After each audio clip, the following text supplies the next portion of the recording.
ہندوستان میں ایک بڑے بزرگ گزرے ہیں جن کو لوگ منشی صاحب کہتے تھے۔ ایک مرتبہ ایک گاؤں سے گزر رہے تھے کہ گاؤں کے لوگ جمع ہیں اور سامنے کسی آدمی کا جنازہ رکھا ہے۔ منشی صاحب وہیں کھڑے ہو گئے۔ لوگوں نے کہا، منشی صاحب آپ جنازہ پڑھائیں۔ منشی صاحب نے کہا، میں نہیں پڑھاتا۔ گھر سے پیغام آیا کہ منشی صاحب ہی پڑھائیں گے۔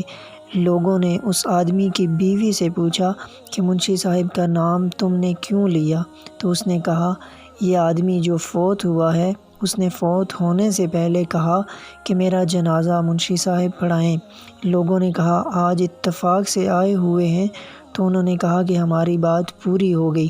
منشی صاحب نے جنازہ پڑھایا، اپنے ہاتھوں سے اس میت کو قبر میں اتارا، دفن کیا اور چلے گئے۔ جب دفتر میں پہنچے، جیب میں دیکھا تو ملازمت کا کارڈ غائب تھا۔ خیال آیا کہ جب میں نے اس بزرگ کو قبر میں اتارا تو وہ کارڈ بھی قبر میں گر گیا۔ ملازمت کا مسئلہ تھا۔ اسی وقت واپس آئے، گاؤں کے لوگوں کو جمع کیا اور کہا کہ انہیں بھی ابھی دفن کیا ہے۔ میری ملازمت کا مسئلہ ہے، تھوڑا سا مٹی کو ہٹاؤ تاکہ میں اپنا کارڈ اٹھا لوں۔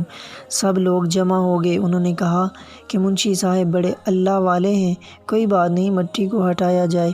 جب اس کے کفن کے قریب پہنچے تو کیا دیکھتے ہیں کہ ساری قبر گلاب کے پھولوں سے بھری پڑی ہے۔ منشی صاحب کو اپنی ملازمت بھول گئی۔ سیدھے اس عورت کے گھر گئے اور جا کر کہا کہ اماں بتاؤ، یہ جو بزرگ تھا اس کا عمل کیا تھا؟ بوڑھی عورت نے عجیب بات کہی۔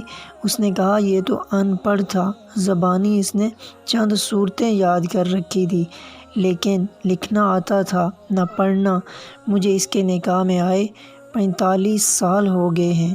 ایک کام یہ روزانہ کرتا تھا کہ جب صبح کی نماز پڑھ کر فارغ ہو جاتا تو قرآن سامنے رکھ لیتا اور اس کی سطروں پر انگلی رکھ کر کہتا، اے اللہ، تو نے یہ بھی سچ کہا، یہ بھی سچ کہا، یہ بھی سچ کہا۔ بے شک جب کوئی قرآن سے محبت کرتا ہے، جب کوئی قرآن دل سے پڑھتا ہے تو بے شک قرآن مجید اس کا قبر سے لے کر حشر تک سفارشی بن جاتا ہے۔ اللہ تعالیٰ ہمیں قرآن پڑھنے کی اور پڑھ کر اس پر عمل پیرا ہونے کی توفیق عطا فرمائے۔ آمین ثم آمین۔